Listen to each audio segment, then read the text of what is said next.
Olha só, neste vídeo vamos falar sobre o Galo, o que o Galo poderia fazer, o que o Galo precisaria fazer para se tornar o senhor das Américas, isso mesmo, não somente aqui no futebol brasileiro, mas também pensando nas Américas, por que não se tornar o senhor das Américas, por que não se tornar uma das maiores equipes, né? Um dos maiores conquistadores, na verdade, né? Já é uma das maiores equipes, evidentemente. O que fazer para se tornar um grande conquistador? De Libertadores de América, também de outros torneios internacionais. E aqui no futebol brasileiro também tem grandes conquistas. Copa do Brasil, Campeonato Brasileiro e assim por diante. É claro que não precisaria conquistar tudo numa mesma temporada, né? Poderia conquistar, por exemplo, um grande título nacional aqui, seja a Copa do Brasil, seja Brasileirão. Se conquistar as duas, melhor, muito melhor. E, por exemplo, conquistar uma Libertadores de América, ou pelo menos chegar, por exemplo, conquistar uma Libertadores, aí no outro ano, por exemplo, se não conseguir, pelo menos chegar ali entre os 2 melhores, entre os 3 melhores, e assim por diante. Ou seja, não somente conseguir chegar ao ponto de conquistar, mas também chegar ao ponto de permanecer ali entre aqueles que sempre vão conquistar os grandes títulos, né? E por que este vídeo é importante para o Galo? E por que o Galo? Por que não fazer este vídeo para outras equipes? Sim, já teve um vídeo nesse sentido feito para um outro clube aqui de futebol do Brasil. Mas ele não serve, esse tipo de vídeo não serve para qualquer equipe aqui de futebol brasileiro. Tem que ter alguma coisa. Tem que ter uma condição mínima nesta equipe para que ela possa, evidentemente, trilhar este caminho de virar um grande conquistador. E ser um grande conquistador é muito importante isso. Não significa apenas obter títulos, mas significa, antes disso, permanecer em condição sempre de conquistá-lo. Então eu vejo ali, analisando a situação do Galo, a gente percebe que é um clube que teve ali, chegou a uma situação muito oportuna. E isto também se coloca como condição sine qua non, né, para que uma equipe, né, básica, né, para que uma equipe consiga, né, trilhar esse caminho das conquistas. Né. O Galo tem hoje essa condição. Por exemplo, o Flamengo conquistou um título da Libertadores em 2019. Era uma equipe sensacional e se colocou nessa condição. Depois disso, perdeu tempo, perdeu oportunidade, perdeu terreno, perdeu investimento. Ele teve também vários erros de gestão e se afastou deste caminho, pelo menos momentaneamente. O Palmeiras vive esse momento também. O Palmeiras vem de 2 conquistas da Libertadores de América, mas o Palmeiras também não é essa equipe ainda, porque o Palmeiras, no cenário nacional, né, não vem conquistando Brasileirão assim com essa quantidade toda, né? A Copa do Brasil e tal, depois que ganhou a primeira Libertadores, né, depois daquela temporada, nessa segunda temporada, né, esperava-se muito mais do Verdão, apesar de que o título da Libertadores é realmente sensacional. Mas o Palmeiras também tem questões ali para resolver. É um desses candidatos sim, mas neste vídeo estamos aqui para falar do Galo. Do Galo. Então, quais são as 10 dicas que o Galo poderia utilizar para se tornar este senhor das Américas? Meus amigos, minhas amigas, antes disso, deixa o like. É muito importante que você deixe o like para divulgar aqui o nosso trabalho, divulgar este vídeo para outros atleticanos, né? Enfim, é muito importante. Então vamos lá. O primeiro ponto interessante para a gente pensar é o seguinte: é necessário repensar a política de contratação. É isso mesmo. Este Galo chegou ao que está, o que é hoje, né? Inclusive conquistando o Campeonato Brasileiro a partir de uma política de investimento em contratação de grandes jogadores feita pelos 4 R's. Neste momento parece que essa política está mudando um pouco. A ideia não é fazer grandes contratações interessantes, diferenciadas, mas enfim, buscar no mercado apenas aqueles jogadores que estão sem contrato ou final de contrato. Enfim, isso para mim é um grande erro. Porque se o Galo conseguiu chegar a este ponto, né, de repente não precisa fazer investimento tão absurdo assim para manter ali, por exemplo, o padrão de conquistas. O Galo conseguiu conquistar o título brasileiro porque teve esse investimento em jogadores. Então é absurdo agora que eles desistam desse tipo de investimento. Né? Não precisa ser necessariamente como foi. Uma leitura melhor do que são cada jogador, cada perfil de jogador que possa chegar ao Galo, pode perfeitamente reduzir esses investimentos. Né? Eles não precisam ter a mesma quantidade de dinheiro, mas uma mesma quantidade de jogadores seria minimamente necessário e fundamental para que o Galo continuasse aí com uma grande equipe. Quando a gente fala, portanto, nessa questão da política de contratação, é um erro buscar somente jogador em fim de contrato. Já há alguns sinais, inclusive, de que isso possa ser atenuado ou abandonado pelos 4 R's, mas é muito importante que eles deixem essa bobagem, permitam-me, de lado, porque senão o Galo vai ficar para trás. O Galo conseguiu estar vivendo um grande momento, um momento de muita oportunidade. Não pode deixar isso passar, né, por causa de um erro desse, né, de não fazer as contratações necessárias e bancar apenas contratações de jogadores que estão aí em fim de contrato. Ou seja, jogadores muito oportunos. Não precisa disso, até porque o investimento correto pode perfeitamente reduzir custos. O Galo pode perfeitamente buscar grandes jogadores com redução de custos, né? E para isso precisa fazer o quê? Precisa buscar aqueles jogadores. Que jogadores? Jogadores, por exemplo, que incorporam equipe. Tem que buscar pelo menos alguns que são jogadores que incorporam equipe. Que quando você coloca ele na equipe, ele consegue construir a equipe. O Galo hoje tem dois dele. Tem o Zaratio. O Zaratio é um jogador que incorpora muita equipe. O Nacho Fernandes também é um jogador que consegue incorporar. Esses jogadores podem ser buscados aqui no mercado nacional, no exterior. É muito importante ampliar a visão do mercado, né? Se for o caso, até mesmo para outros lugares do planeta, né? Agora, para isso precisa ter muita gente aí para fazer esse trabalho. Agora, vamos chegar também nesse ponto. O fato é, precisa de jogador para incorporar a equipe. Precisa de jogador promissor, que hoje entrega resultados já dentro de campo, mas que também possa entregar também lucros financeiros para a equipe. Por quê? Porque à medida que esse jogador chegar ao Galo e fazer sucesso, ele pode perfeitamente ser negociado depois, o Galo ganhar um bom dinheiro e este investimento começar a se pagar. Né? A não somente se pagar do ponto de vista futebolístico, mas também financeiro, o que vai permitir que o Galo reinvista novamente em outros jogadores jovens em promissões. Mas para isso, realmente tem que ter muita sabedoria para buscar os jogadores ideais. Então, jogadores jovens, promissores, mais do tipo que hoje entrega resultado já futebolístico, mas que a gente olha para o potencial deles e perceba que ele vai entregar também muito mais resultado futebolístico, de forma que ele possa entregar também lucros financeiros para o clube em pouco tempo, em médio ou né, curto prazo também, né? Investir também em jogadores jovens, muito bons e desconhecidos, meus amigos, é isso mesmo, jovens e desconhecidos do mercado, que vão realmente entregar muita coisa, mas que ninguém ainda sabe. Essa coisa de buscar jogador que está se destacando depois de uma competição, depois de enfim, detonou na Sul-Americana ou na Libertadores, então vamos buscar esse jogador, ele fica caro. Então é necessário também buscar jogadores, não somente, é importante buscar esse tipo de jogador, mas também é muito importante buscar um jogador que é muito bom e que é desconhecido, né? Então essa política de contratação precisa também levar em consideração o seguinte ponto. Para que uma equipe seja competitiva, o elenco precisa ser forte, e não somente a equipe principal.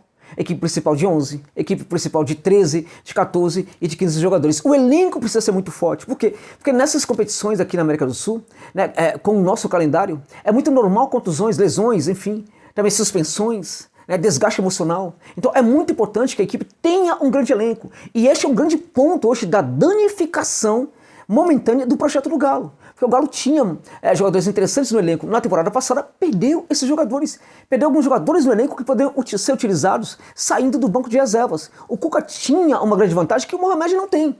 Muita gente olha para o trabalho do Turco, critica muito o Turco, mas se esquece que ele não tem o mesmo elenco que o Cuca tinha. Por quê?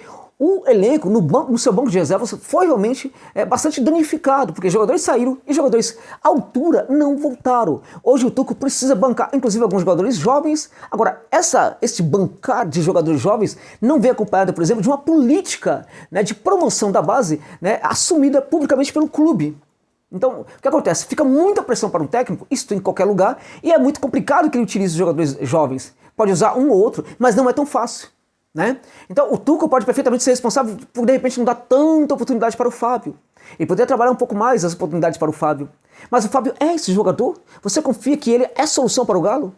De repente o Mohamed pensa a mesma coisa. Quando ele olha para o banco, ele não tem esses jogadores. Então isso já é um erro. E é necessário pensar também em qualificar o elenco com outros jogadores. E não precisam ser jogadores tão caros assim.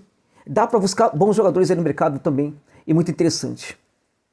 Precisa investir, né, no elenco, né, como eu disse aí, de jogadores aí diferenciados. Esses jogadores diferenciados aí pode ser, por exemplo, um jogador por temporada, mas muito diferente. Um ou dois jogadores, assim, acima da média. Esse jogador pode ter um padrão de conhecimento, de reconhecimento médio, né?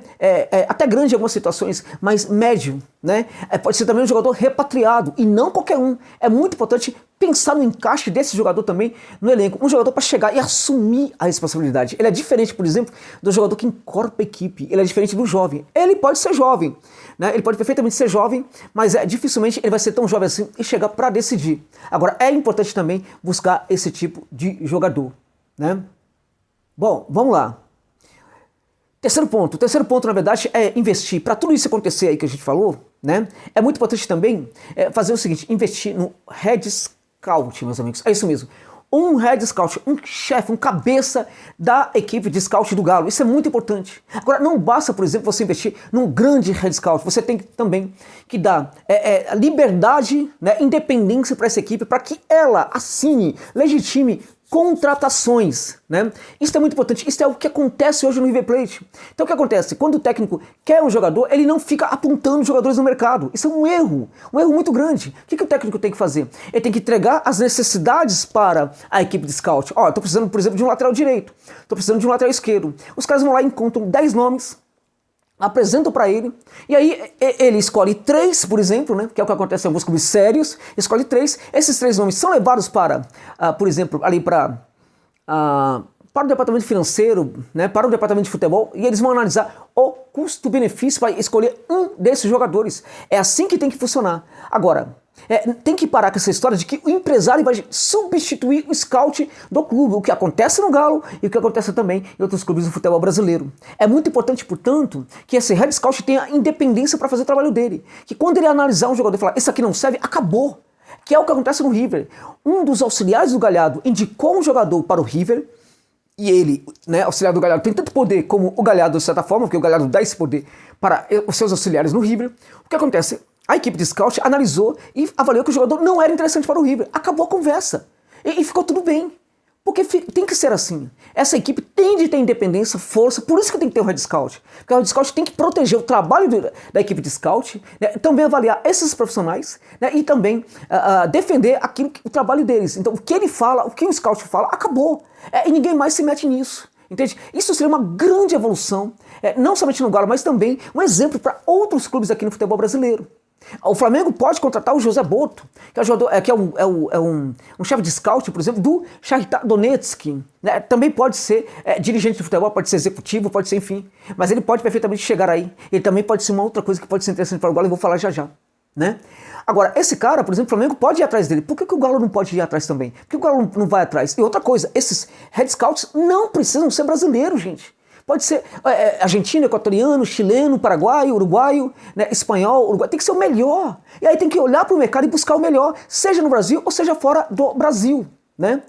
O Galo precisa também, quarto ponto, né, de um trabalho de scout para a base. Isso é muito importante para recrutar jogadores jovens na América do Sul e que sejam diferenciados em outros lugares também, mas sobretudo na América do Sul e no próprio Brasil. Mas essa equipe ela tem que buscar, tem que ser muito bem aparelhada para descobrir esses jogadores antes deles se destacarem. É muito importante também ter uma equipe de scout para a base, apropriada para a base, né?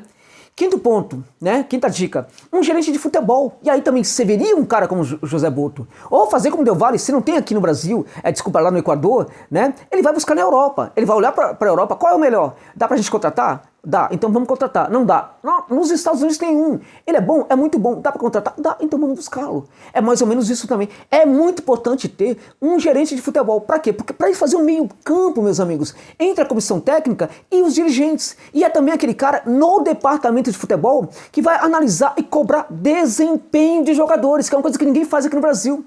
Departamento de futebol dos clubes brasileiros não exercem cobrança sobre desempenho, né, e também não olham, não reparam para o comportamento dos jogadores da equipe.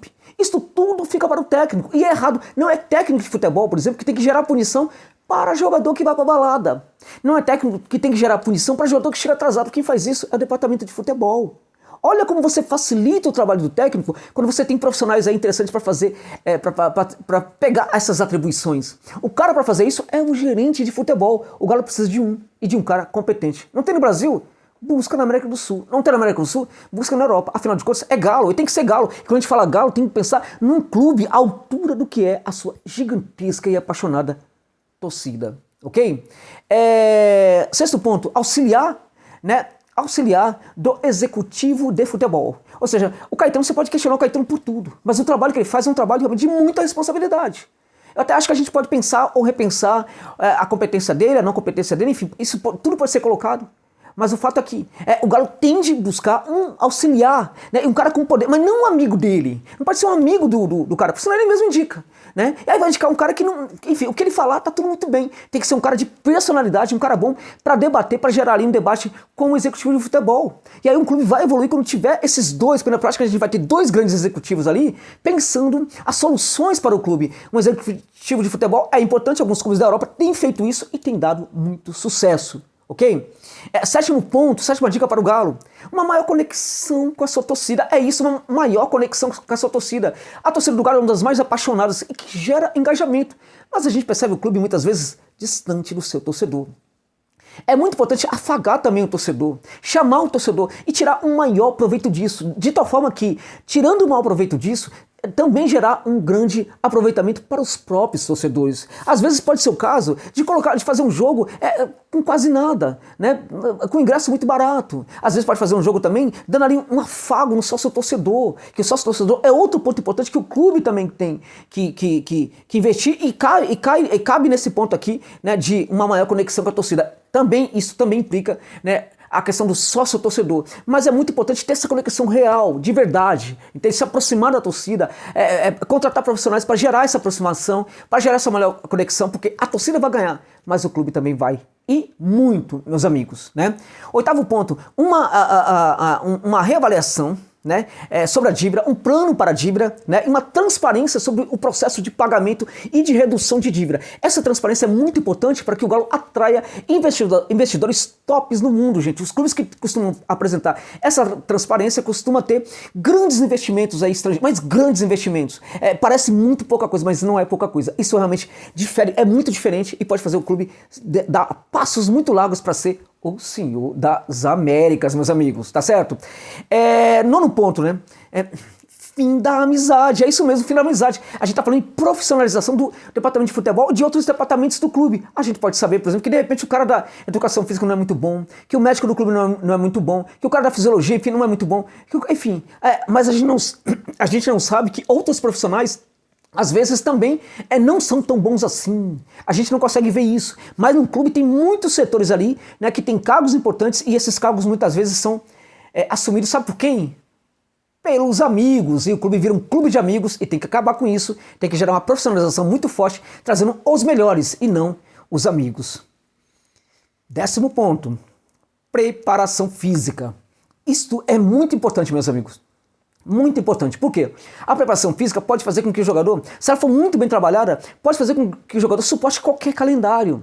E nesse sentido, eu não vejo nenhum clube aqui no Brasil muito preocupado com isso. Fica levando mais ou menos na sorte. E o Galo sairia na frente se buscasse realmente investir muito na preparação física. E aí, na minha opinião, né, tem que, se for o caso, buscar auxiliar a universidade para contratar os melhores possíveis, né, para fazer um trabalho de preparação física muito bom. E é claro, né, esse preparador vai inclusive chegar no clube e falar o seguinte, no centro de treinamento: olha, eu tô vendo aqui que esse gramado aqui, ele não ajuda muito. Muita lesão vem também disso daqui. Por isso é importante, por exemplo, ter um grande profissional que tem esse entendimento aí da preparação física, porque ele não vai somente preparar o jogador, vai confeccionar o jogador para lidar com os desafios da temporada. Ele vai também entender que aquela preparação física do jogador tem muito a ver também com o gramado. O cara, quando é muito bom, ele vai saber de tudo isso. Então, na minha opinião, esses são os 10 pontos que o Galo precisa fazer para se tornar o Senhor das Américas, meus amigos. Um clube muito maior do que já é, com muito mais conquistas do que já tem, né, e com a sua torcida com muita felicidade durante todos os dias da sua vida. É isso, meus amigos. Obrigado pela gentileza de ficarem comigo neste longo vídeo. Até o final.